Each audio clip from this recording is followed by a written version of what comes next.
Bonjour, je suis Maxime Bourguin, enseignant-chercheur à l'EPF et aussi responsable de la majeure ingénierie et santé. J'ai pris la responsabilité de la majeure depuis sa création en 2018.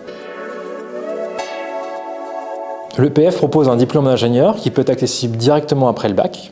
Les 3 premières années sont communes à l'ensemble des étudiants. Les 2 dernières années sont le cycle majeur où les étudiants peuvent colorer leur parcours avec une thématique associée à leur majeur. Cette thématique peut être variée allant de la santé au numérique, etc.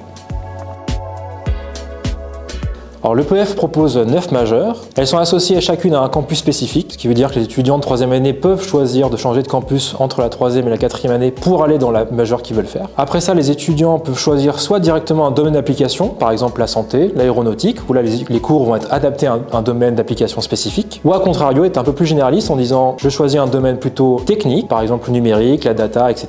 Et là du coup il y a des majeures qui sont associées à ces thématiques-là.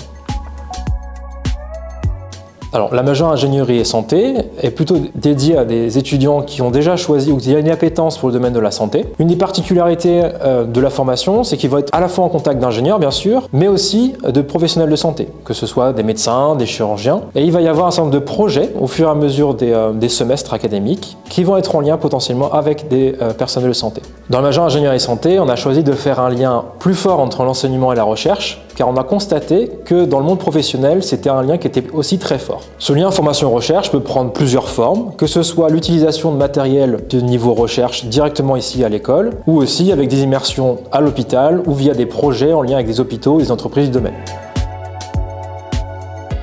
Alors tout au long du cursus, les étudiants ingénieurs vont avoir un certain nombre de stages. Il y en a certains niveau licence qui est plutôt des stages d'exécution. Et dès qu'on va aborder la partie majeure, il va y avoir des stages qui vont être beaucoup plus proches des compétences professionnelles qui sont attendues à la fin de cursus ou en tant que jeune ingénieur. Par exemple, le stage d'élève ingénieur qui se fait en 4e année, où là les étudiants vont devoir accomplir des tâches de niveau ingénieur mais encadrées dans une équipe un peu plus exécutant mais en tant qu'ingénieur quand même. A contrario, en dernière année, le dernier semestre est constitué d'un stage de fin d'études. Lors de ce stage-là, les étudiants sont beaucoup plus autonomes, ils ont leurs propres projets et finalement ils vont avoir petit à petit des missions qui vont être beaucoup plus proches de celles qui vont être données par un ingénieur junior en sortie d'école. Dans la majeure ingénierie et santé, on propose 2 parcours différents aux étudiants. Un parcours qui est plutôt orienté sur la partie e-santé, où là l'objectif c'est plutôt de développer des compétences numériques, que ce soit maintenant de la data, de l'intelligence artificielle, ou même de ce qu'on appelle l'Internet des objets, les objets connectés, qui permettent d'accompagner ou d'aider au développement de dispositifs médicaux dans ce domaine-là. Et un deuxième parcours qui est beaucoup plus orienté sur la biomécanique par exemple, où là on va avoir 3 domaines d'application différents qui sont, on va dire, la chirurgie, la remédiation à handicap moteur ou même la biomécanique du sport.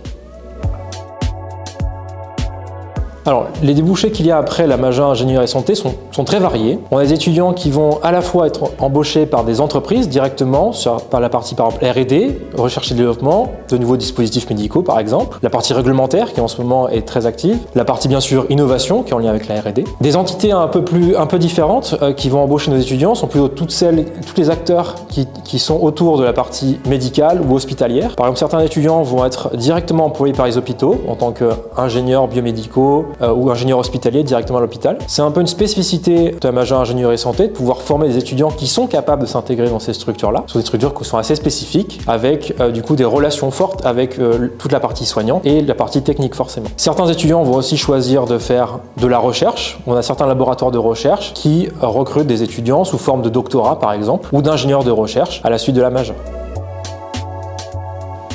Finalement, tu peux peut-être te demander pourquoi venir intégrer l'EPF. Selon moi, l'intérêt de l'EPF, c'est de devenir un ingénieur qui va être adaptable, car généraliste, innovant et très dynamique. Alors si c'est les compétences que tu veux développer, rejoins-nous.